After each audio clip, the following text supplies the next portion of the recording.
அன்பு நேயர்களுக்கு இனிய வணக்கம். ரிஷபராசிக்கார நண்பர்களே, உன் கண் கலங்கினாலும் இது தெய்வம் எடுத்த முடிவு. அக்டோபர் 2க்கு பிறகு உன் தலைவிதி மாறப்போகிறது. ரிஷபராசிக்காருடைய வாழ்க்கையை பொறுத்த வரைக்கும் இந்த நாள் இந்த நிமிஷம் வரைக்கும் பார்க்காத துன்பம் இல்லைங்க. ஏதாச்சும் ஒரு விஷயத்த செய்ய போவாங்க, செஞ்சு முடிச்சிடலாம், நமக்கான நேர காலங்கள் இதுதான், நம்ம இதை முடிச்சுட்டா நம்மளுடைய வாழ்க்கை நமக்கு ஜெயிச்சலான்னு செஞ்சதுக்காக போவாங்க. கடைசி விஷயமாக இருக்கும். ஆனா அதை செஞ்சு முடிச்சதுக்கு அப்புறம் இவங்களுக்கு வர வேண்டிய வெற்றி, இவங்களுக்கு கிடைக்க வேண்டிய பணம், இவங்களுக்கு கிடைக்க வேண்டிய நல்ல எண்ணங்கள் எல்லாமே, நல்ல குணங்கள், நல்ல பாராட்டுகள் எல்லாமே மத்தவங்களுக்கு போயிடும். இவங்க தான் பண்ணியிருப்பாங்க, ஆனா இவங்க கூட இருக்கக்கூடிய நபர்களே அதை அப்படியே பறிச்சுட்டு போற மாதிரி இருப்பாங்க. இந்த ரிஷப ராசியினுடைய வாழ்க்கையில பாத்தீங்கன்னா நிம்மதியான ஒரு நாள் அப்படின்றது இருக்காது. சின்ன வயசுல பாத்தீங்கன்னா சந்தோஷமா அப்படி இப்படி இருந்திருப்பாங்க. இந்த வளர்ந்து ஒரு சில வயசு வந்ததுக்கு அப்புறமா வேலைக்கு போறது கஷ்டம், குடும்பத்தில் இருக்கக்கூடிய கஷ்டங்கள், செல்வம், கடன் வாங்கி படிக்க வச்சதுல கஷ்டம், எல்லாத்துலயுமே கஷ்டம். இந்த கஷ்டத்தெல்லாம் அவங்க மண்டைக்குள்ள யோசிச்சு பார்க்கும்போது நிம்மதியான தூக்கம் கூட இருக்காது இந்த ரிஷபராசிக்காரர்களுக்கு. சரி, வேலையில நிம்மதியா இருக்கும் அப்படின்னு அங்கிட்டு போனாலும் அங்கேயும் இப்ப பிரச்சனையா தான் இருக்கும். எல்லா இடத்துலையும் பிரச்சனையை சந்திக்கக்கூடிய ஒரு நபராக இருப்பார்கள் இந்த ரிஷபராசிக்காரர்கள். துன்பம் முழுக்க முழுக்க இருந்துகிட்டே தான் இருக்குங்க. இவங்களுடைய வாழ்க்கையில துன்பத்தை நீக்கி வெளிவர முடியுமான்னு யோசிச்சுப்பாங்க, ரொம்ப கவலைப்பட்டிருப்பாங்க. ஏன், உயிர் மட்டும்தாங்க இருக்கு, மற்றபடி எதுவுமே இல்லை அப்படின்ற எண்ணங்கள் கூட பல ரிஷபராசிக்காரர்களுக்கு வந்திருக்கும். அவங்களுக்கே தெரிஞ்சிடும் வாழ்க்கையில முன்னேற்றமும் இல்லை, சந்தோஷங்கள் இல்லை, நிம்மதிகள் இல்லை, எல்லா விதமான கஷ்டங்களும் வாழ்க்கையில் தொடர்ந்துகிட்டே இருக்கு, இதுல இருந்து வெளியே வர முடியாதான்ற எண்ணங்கள்லாம் இருக்கும். ஒரு சில நபர்களுக்கு கேட்கக்கூடிய கேள்வி, போன மாதம் மாறிடும் சொன்னாங்க, இந்த மாதம் மாறிடும் சொன்னாங்க, ஆனா எந்த ஒரு மாற்றமும் இல்லைங்களே அப்படின்னு கேட்பாங்க. இங்க நிதர்சனமான உண்மை இங்க பல பேர் புரிஞ்சுக்கிறது கிடையாது. உங்களுடைய வாழ்க்கையில உங்களுடைய வாழ்க்கை, அதாவது இதற்கு முன்பு பிறக்கப்பட்ட பிறவிகள் மூலியமா, நட்சத்திரங்கள் மூலியமா மாற்றங்கள் நடந்துகிட்டே இருக்கும். இதுதான் உண்மையான ஒன்று. உங்களுடைய வாழ்க்கையில இப்போ நடக்கக்கூடிய விஷயங்களுக்கு எல்லாம் காரணம் நீங்க தான். அதையும் நீங்க புரிஞ்சுக்கணும். உங்களுடைய கர்ம வினைகள், பாவங்கள் எல்லாமே பூர்த்தி ஆகி நிதர்சனமாகும் பொழுது உங்களுடைய வாழ்க்கையில மாற்றங்கள் என்பது வரும். இந்த நாள் மாறலையே அப்படின்னு கேட்டீங்கன்னா, உங்களுடைய வாழ்க்கையில மாறல அப்படின்ற பட்சத்தில் இது உண்மை இல்லைன்னு நினைக்காதீங்க. ஏன்னா இது ஒவ்வொருத்தருடைய நபருடைய வாழ்க்கையுமே உடனே மாறிடாது. புரியுதுங்களா? கொஞ்சம் கொஞ்சமான மாற்றங்களை தான் நீங்கள் பார்க்க முடியும். எடுத்துக்காட்டா நான் இப்ப சொல்றேன், சிம்பிளாவே நீங்க இதை புரிஞ்சுக்கிட்டாலே உங்களுக்கே தெரிஞ்சிடும் வாழ்க்கையில எப்படி கஷ்டங்கள் வந்தா எப்படி மாறும் அப்படின்றது. இப்போ நீங்க ஒரு கோவிலுக்கு போயிருக்கீங்க சாமி கும்பிட, சரிங்களா? அப்போ நிலைவாசல் அவன் மூடணும்ன்றாங்க, வாசலை சாத்தணும் அப்படின்ட்டாங்க. நீங்க சாமியாண்ட சாமி கிட்ட இருக்கீங்க, சாமி கிட்ட ரொம்ப வேண்டி மனசார உருகிக்கிட்டு இருக்கீங்க. இப்போ நீங்க அங்கிருந்து இங்க வர்றதுக்கு உங்களுக்கு எவ்வளவு நேரம் ஆகும்? ஒரு கொஞ்சம் டைம் ஆகும்ல. ரொம்ப தூரத்துல இருந்து வரோம் அப்படின்னா கொஞ்சம் நேரம் எடுத்துக்கும். இதே இது இப்போ வாசக்கிட்ட இருக்காங்க அப்படின்னா, சாமி கும்பிட்டு வெளியே வந்துட்டாங்க, வாசக்கிட்ட இருக்காங்கன்னா உடனே வெளியே வந்துருவாங்க. புரியுதுங்களா? வாசக்கிட்ட இருக்கவங்க உடனே வெளியே வந்துருவாங்க. சாமியாண்ட சாமி கிட்ட நீங்க இருக்கீங்கன்ற போது அங்கிருந்து வருவதற்கான நேர காலங்கள் என்பது உங்களுக்கு அதிகமாக இருக்கும். இதுதாங்க இந்த குறிப்பிட்ட ஒரு விஷயம். உங்களுடைய வாழ்க்கையில இந்த நாள்ல மாற்றம் இல்லை அப்படின்றதுக்காக இதுக்கப்புறம் மாற்றமே இல்லாத நினைக்கக்கூடாது. உங்களுக்கான காலங்கள் எல்லாமே கொஞ்சம் கொஞ்சமா பின்னோக்கி வந்து கொண்டே இருக்கும். ஆனா இப்போ உங்களுடைய ராசிக்காரர்கள் தான், நீங்க ஒரே கோயிலுக்கு போயிருக்கீங்க, அதுவும் ரிஷப ராசிக்காரர் தான், நீங்களும் ரிஷப ராசிக்காரர்கள் தான். நீங்க கொஞ்சம் தூரமா இருக்கீங்க, அவங்க பக்கமா இருக்காங்க, அவங்களுடைய வாழ்க்கை உடனே மாறிடும். நீங்க ரொம்ப தூரத்துல இருக்கிறதுனால கொஞ்சம் பொறுமையா மாறும். அதனால காத்திருந்தாதான் உங்களுடைய வாழ்க்கையில எல்லாமே நன்மைகளே இருக்கும். அதை நீங்க புரிஞ்சுக்கிட்டீங்கன்னா உங்களுடைய வாழ்க்கையில ஒரு சில சிரமங்கள் வந்தாலும் உங்களுடைய நம்பிக்கை உங்களை கைவிடாது. அதுதான் முக்கியமானது. இதுக்கப்புறம் வரக்கூடிய காலங்கள்ல சந்தோஷங்களும் மகிழ்ச்சிகளும் இருக்கும். சரிங்களா? சரி, ரிஷபராசிக்காரன் என்பது உயிரை மட்டும் கையிலே பிடித்துக் கொண்டு துன்பங்கள் அனைத்தையும் வாழ்நாள் முழுவதும் சுமந்து கொண்டு எப்படியாவது வாழ்க்கையில முன்னேற வேண்டும் என்று நினைக்கக்கூடிய நீங்கள் காத்திருந்தீர்கள் என்றால் உங்களுடைய வாழ்க்கை கண்டிப்பாக இந்த தலைவிதி அக்டோபர் 2க்கு பிறகு நிச்சயம் மாறும். இதுல எந்த ஒரு மாற்று கருத்தும் கிடையாது. இது எந்த அளவுக்கு அப்படின்றது உங்களுடைய வாழ்க்கையில மாறும் பொழுது நீங்கள் புரிந்து கொள்ள முடியும்.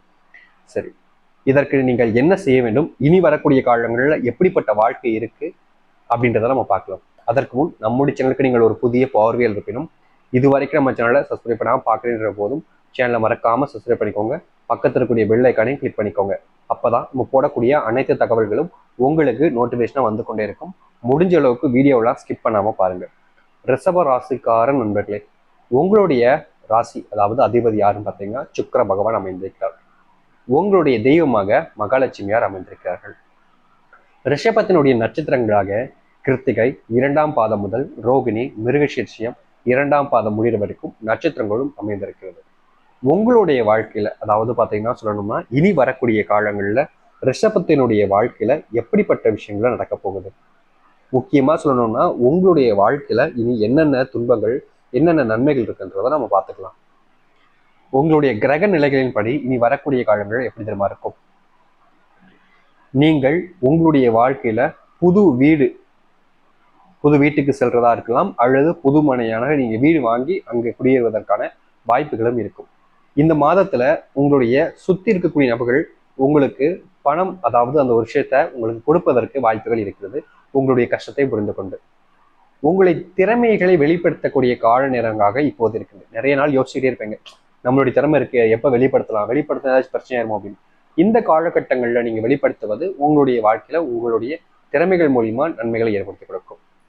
அது மட்டும் இல்லைங்க, உங்களை அனைவரும் பாராட்டக்கூடியதாகவும் உங்களுடைய மதிப்புங்கிறது மற்றவரிடம் உயரக்கூடியதாகவும் இருக்கும்.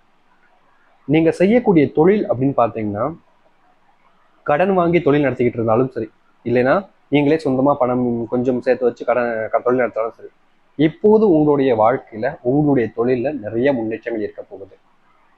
ஆனால் போட்டிகள் என்பது இருந்து கொண்டேதான் இருக்கும். உங்களுடைய முயற்சி மூலியமா அதனை முன்னேற்றி கொண்டு வரலாம். இந்த காலங்கள்ல உங்களுடைய உடல்நிலை சரியில்லாமல் போவதற்கும் வாய்ப்புகள் இருக்கு. முக்கியமா கடினமான உழைப்பு போடணும்னு நம்ம சொல்லியிருக்கோம், நீங்களும் போடுவீங்க. ஒரு சில நபர்கள் கடினமான உழைப்பே தான் ஏற்கனவே போட்டுக்கிட்டு இருப்பீங்க. இப்படி இருக்கக்கூடிய நபர்களுக்கு கொஞ்சம் உடல்நிலை சரியில்லாமல் போவதற்கு வாய்ப்புகள் இருக்கு.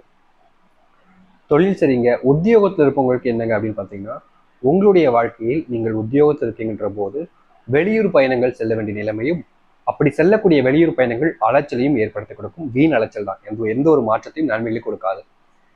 தொழில்ல வேலையிலையும் சரி, நீங்கள் நல்ல மதிப்பு பெறுவதற்கான நேர காலங்கள் இருக்கு. ஒரு நபர் உங்களிடம் வந்து ஒரு விஷயத்தை கேட்டு தெரிஞ்சுக்கிட்டாங்க அப்படின்னா மீண்டும் மீண்டும் உங்ககிட்டே வந்து அதற்கான பலன்களை பெற்றுக்கொள்ளக்கூடிய நபராக காலங்களாக அமைந்திருக்கிறது. குடும்ப வாழ்க்கை எப்படிங்க இருக்க போகுது. குடும்ப வாழ்க்கையை பொறுத்த வரைக்கும் கணவன் மனைவி இடையிலான புரிதல் என்பது அதிகரிக்கும். ஆனால் ஒரு சில தேவையில்லாத நபர்கள், மூன்றாவது ஒரு நபர் வருவது மூலியமா உங்களுடைய வாழ்க்கையில கொஞ்சம் சண்டைகள் இருக்கும். இந்த ரிஷபராசினுடைய வாழ்க்கையில இப்போ வரைக்கும் சரி, இனியும் கொஞ்சம் காலங்கள்லையும் சரி, உங்களுடைய குடும்பத்தார்களே உங்கள்கிட்ட வந்து பணத்தை அப்படிங்கிறது, உங்களுக்கு தெரியாம பல விஷயங்களை செய்யறது, உங்களையே இழிவா பேசுறதுன்னு இருந்துகிட்டே இருந்திருப்பாங்க. அது இந்த கொஞ்சம் காலங்களிலும் அதே போல் இருக்கும். கொஞ்சம் மாற்றத்தை பார்க்க முடியும். புரியுதுங்களா? அது இல்லாம உங்களுடைய கணவன் இல்ல மனைவி கிட்ட இருந்து உங்களுடைய குடும்பத்தார்களே செல்வத்தை அப்படியே கொஞ்சம் கொஞ்சமா பிடிங்கிட்டே இருப்பாங்க. இப்படிப்பட்ட காலகட்டங்கள் இருக்கும். நம்பிக்கை துரோகங்களும் உங்களுக்கு நடக்கும். உங்களுடைய குழந்தைகள் பள்ளிகளில் பார்த்தீங்கன்னா கொஞ்சம் நல்ல மதிப்பெண் பெறுவதற்கான நேர காலங்கள் இருக்கிறது. விளையாட்டிலையும் கொஞ்சம் நல்ல முன்னேற்றம் கிடைக்கும் உங்களுடைய குழந்தைகளுக்கு. சரிங்களா? இப்போது நட்சத்திர படங்களை பார்ப்போம், அதன் பிறகு பரிகாரங்களை பார்ப்போம். கார்த்திகை 2, 3, 4 பாதங்கள். இந்த மாதம் பார்த்தீங்கன்னா மனதில் இருந்த குழப்பங்கள் நீங்கி நீங்கள் சந்தோஷமாக வாழ்வதற்கு ஒரு சில காரணங்கள் அமையும். பணவரவு எதிர்பார்த்தபடி இருக்கும். பயணங்கள் செல்ல நேரிடும். ஒரு சில வாக்குவாதங்கள் ஏற்படுவதற்கும் வாய்ப்புகள் இருக்கு, அதுவும் தொழில் செய்யக்கூடிய இடங்களில். ரோகிணி, இந்த மாதம் உத்தியோகத்தில் இருப்பவர்களுக்கு உழைப்பு அதிகரிக்கும். நீங்கள் கவனமாக செய்யக்கூடிய விஷயங்கள் எல்லாம் உங்களுக்கு நல்லதாக மாறிவிடும். உங்களுடைய கணவன் மனைவிக்கான இடையிலான வந்து பல நாள் இருந்த மன வருத்தம் நீங்கி நன்மைகள் கொஞ்சம் நடக்கும். மிருகசீரிஷம் 1, 2 பாதங்கள். இந்த மாதம் உங்களுடைய பேச்சு மற்றவர்களின் வெற்றிக்கு ஒரு உறுதுணையாக இருக்கக்கூடிய ஒன்றாக இருக்கும். தொழில் வியாபாரத்துல தேவையான பண உதவிங்கிறது உங்களுக்கு கிடைக்கும். தொழில கொஞ்சம் லாபமும் இருப்பதற்கு வாய்ப்புகள் இருக்கு. உத்தியோகத்தில் உங்களை சுற்றி இருக்கக்கூடிய ஒரு சில நபர்கள் உங்களுடைய வன்மத்தில் உங்களுடைய வாக்குவாதம் செய்வதற்கு வாய்ப்புகள் இருக்கு. குடும்பத்துல கொஞ்சம் வீண் விவாதங்களும் கணவனுக்கிடையிலான சண்டைகளும் ஏற்படுவதற்கு வாய்ப்புகள் இருக்கிறது. சரிங்களா? இப்போ இனி வரக்கூடிய காலங்கள் இப்படிப்பட்டதாக தான் இருக்கிறது இந்த ரிஷபராசி. சரிங்க, பரிகாரமா என்னமோ சொன்னீங்க அப்படின்னு பார்த்தீங்கன்னா 2 விதமான பரிகாரங்களை நீங்க செய்யலாம். ஒன்று, மகாவிஷ்ணுவை வணங்கி வாருங்கள். மகாலட்சுமி யாருன்னு அனைவருக்கும் தெரியும். அதே போல் மகாவிஷ்ணுவை நீங்க போய் வணங்கி வந்தாலே போதுமானது. லட்சுமி கூட வணங்க வேண்டாம், மகாவிஷ்ணுவை போய் வணங்கிட்டு வாங்க. 2வது, வருகின்ற அக்டோபர் 2 சரியா அமாவாசை நாள். பித்திருக்களுக்கு ரொம்ப சக்தி வாய்ந்த பித்திருக்குடைய ஆசீர்வாதம், குலதெய்வத்தினுடைய ஆசீர்வாதம் முழுமையா கிடைக்கக்கூடிய நாள். இப்படிப்பட்ட நாள்ல குலதெய்வ கோவிலுக்கு சென்று ஒரு நெய் தீபம் ஏற்றி வரும்பொழுது ஒரு கைப்பிடி அளவுக்கு காலடி மண்ணை இட்டு வர வேண்டும். உங்களுடைய காலடி மண்ணை தான். நிறைய நபர்கள் இது போன மாசம் சொன்னீங்க அப்படின்ற மாதிரி கேள்வி கேட்குறீங்க. ஒரு சில நபர்கள் கேள்விகள் வரலாம். போன மாதம் நீங்கள் செய்ய முடியாமல் போனால் இந்த மாதம் செய்யலாம். போன மாதம் செஞ்சுங்க, இந்த மாதிரி செய்யணுமா தாராளமாக செய்யலாம். ஏன்னா உங்களுடைய பித்திருக்குடைய ஆசீர்வாதத்தை நீங்க தான் எட்டு வரீங்க. ஆசீர்வாதம் எட்டு வரீங்க. இதற்கு முன்பு இருந்த பல துன்பங்கள்ல கொஞ்சம் போன மாசம் குறைஞ்சிருக்கும். நம்ம சொன்ன பரிகாரங்கள் செஞ்சவங்க நிறைய பேர் சொல்லியிருக்காங்க கொஞ்சம் மாறுபாடு இருந்திருக்கு அப்படின்னு. உங்களுடைய வாழ்க்கையிலும் கண்டிப்பாக இது ஒரு மாறுபாடு ஏற்படுத்தும். அதனால குழப்பம் இல்லாம ரிஷபராசிக்கார நண்பர்கள் அனைவருமே குலதெய்வ கோவிலுக்கு சென்று ஒரு கைப்பிடி அளவுக்கு காலடி மண்ணை எட்டு வந்து நெய் தீபம் ஏற்றிட்டு உங்களுடைய வீட்டு நிலைவாசல்ல கட்டி விட்டுருங்க. இந்த மண்ணை நிச்சயமா இது நன்மைகள் ஏற்படுத்தி கொடுக்கும். நம்புங்கள். நம்பிக்கையோடு செய்தால், நம்பிக்கையோடு இருந்தால் அனைத்தும் நல்லதாக தான் நடக்கும். அதை நீங்கள் புரிந்து கொண்டால் நிச்சயம் உங்களுடைய தலையெழுத்து மாறும். நம்புங்கள். நல்லது நடக்கட்டும். நன்றி. வணக்கம்.